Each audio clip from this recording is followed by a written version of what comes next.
Question number 5, we found my wife. They want to know what you think about the golf hole. I think it's a waste of money and it could be a horse pasture. Welcome back to Spud Run Golf. I'm Jeremy here in Southern Ohio. Owning a backyard golf course can be a very tiresome task, but it also brings on several enjoyments. We've been documenting these ups and downs for almost 3 years now. Over this time, we've been asked several questions about our journey, and today, we're going to answer the 10 most popular questions we get asked here at Spud Run Golf. Question number 1. Are you any better at golf since you have a backyard golf hole? That's a good question, but the answer is 100% no. I am not better at golf since I have the backyard golf hole. And here's why. I've always been pretty decent at golf. Now, as I'm getting older, your game goes downhill a little bit. And I honestly enjoy working on that thing more than I do playing, so I don't go out and play to practice. It's just not what I do. If anything, I guess my golf game's probably got worse. However, our youngest son, Cruz, I think the backyard golf hole is crucial, and it should make him a better golfer. So we got that going for us. So we've got a couple projects to do here on this beautiful January day. So question number 2, how many hours a week do you spend working on this thing? It's a great question. This can vary week to week. Usually I'll spend at least 2-3 hours each evening during the growing season mowing. Now that's not mowing everything all at once. Every 2 days I'll mow the green. Every 2 to 3 days I'll do the fairway and tee boxes. So then on the weekends sometimes I love getting up. There's nothing better than an early Saturday morning, getting up and doing a full mow from tee to green. That is money, money. Now keep in mind I have several acres up front too that also need mowing and tended to.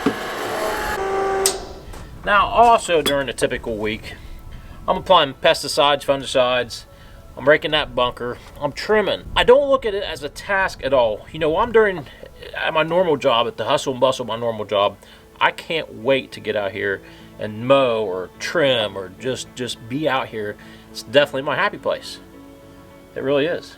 So I would say a good guess is during growing season, 15 to 20 hours a week. Come on. Question number 3. What's the least enjoyable part of the golf hole? On live streams, I get asked that all the time, and it catches me off guard every single freaking time. It sounds cliche, but I really don't have unenjoyable parts to the golf green. Now, we've definitely had some fatal mistakes. We've had the army worms, we've had fungus, we've had insect. It's just, there's always something that's going wrong. I enjoy the challenges that brings with it. You know, when we have those troubles with the green or there's something I don't know that's happening, I get to study it, I learn about it, and it's like a victory that I sometimes have. Now, the next time we have a big casualty here in the backyard golf hole, you might ask me that again, and I'll have something different to say, but man, that's an honest answer. There's not too many days that you can be dissatisfied coming home to something like this. Question number 4 is one that you guys will not give up on. Why don't you add another golf green up by number 1 tee so you can play back and forth? Well, let me tell you, it's an easy answer. Time and money. Right now, I don't have either of those. One day, it may happen. It makes perfect sense to be able to go back and forth. The play would flow. I know it would. Time and money, that's all I got for you on that one. Well, the next question is for my wife. And I have no clue what she's going to answer. Do you, Ruby? No, we don't have no clue. It could be all bad. Like all bad.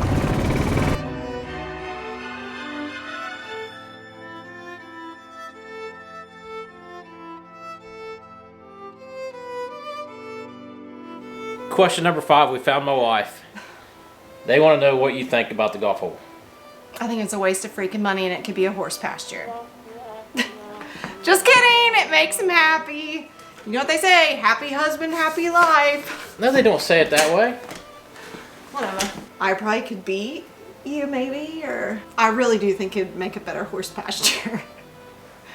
It would look beautiful with board fence around it. Beautiful horses. Maybe an indoor arena. Just kidding. He loves it. Happy husband, happy life. On to question 6. And the 6th hole. Why don't you collab with bigger content creators? I've tried. When I say I've tried, I've emailed, you know, I've made comments on their videos. I've tried to get my friends and stuff to comment and get interaction. Hell, I even made a video directed at Bob Does Sports. Those guys are just so big. They are just absolutely bombarded with requests to come collab. And it's kind of got to be on their terms, you know. It'd be tough to get them to travel clear here just to play on some dude's backyard golf hole. I mean, it's, to them, I'm sure it sounds completely crazy. You know, for somebody to come here and collab with me on my course, you're talking days. You're talking about flights. You're talking about a big commitment to do that. Now, as we grow, I hope we grow, we get bigger, that task will, I'd say, come easier to Spud Run Golf. And hopefully this summer I've still got some smaller creators, maybe stepping stones to bigger things. And you know me, I love entertaining, and I welcome the day that we can collab with bigger content creators. Make sense? Question number 7. What is the course record? The course record is 31. It's a par 33 here. I have shot a 31 2 under. I'm not bragging. Obviously played this more than anybody else mostly has that's got a chance at breaking that record. Last year we were on vacation. I had those guys in there kind of mowing and they were hanging out. I got a text, there was a guy getting ready to shoot crazy low, break the record, but he fell plumb to pieces on the last few holes. But I hope I get somebody in there just spectacular. They just shattered the course record. That's what it's here for. I would not be upset. I would be actually happy to see somebody break the course record, which is now 2 under par at 31. Next question. What is the most enjoyable part of having your own backyard golf hole? I gotta say, it's hard to beat those early mornings. There's heavy dew on the ground. The birds are just screaming. The sun's glimmering through the trees. That sound like a poet, right? It's just me and my golf course out here. That is very, very enjoyable. But kind of topping that, it's the weekends when the subscribers come in for the subscribers tournament, and they come here and they're taking pictures. And just the look on their face, it feels like they entered my heaven. And it's just that boyish look almost that they have in their face when they say that, I can't believe I'm finally here. You sound just like you do on TV. It's sharing that passion that I have, and I can see that when they come here. That is very enjoyable. And last but not least, what's enjoyable is when I'm out there just mowing in the evening. You know, in the summer, when I'm on that mower, I'm mowing tee box or I'm mowing the rough, I'm doing something, and my boys are out here playing. I get home from work and my youngest is back here just playing, or even my oldest is back here playing. Very enjoyable. It's a place deep down that when you do these mundane tasks, raking the bunker or trimming, and when you see things like that, that hits, man. It hits hard, and that's a very enjoyable part of the backyard golf course.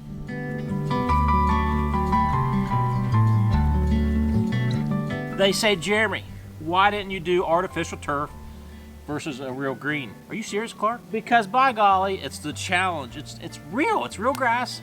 I still can't believe that stuff grows that short. But as I've kind of said, mirroring things I've said earlier, part of the challenge is the rewarding part of having that grass for a real green, so when you hit into it, it sticks, it rolls true. Now, I'll admit, half of my tee boxes are artificial turf, but that's just because they're up in the freaking woods, and we can't get enough sunlight to grow anything, especially to heal itself. I love real grass. That's all there is to it.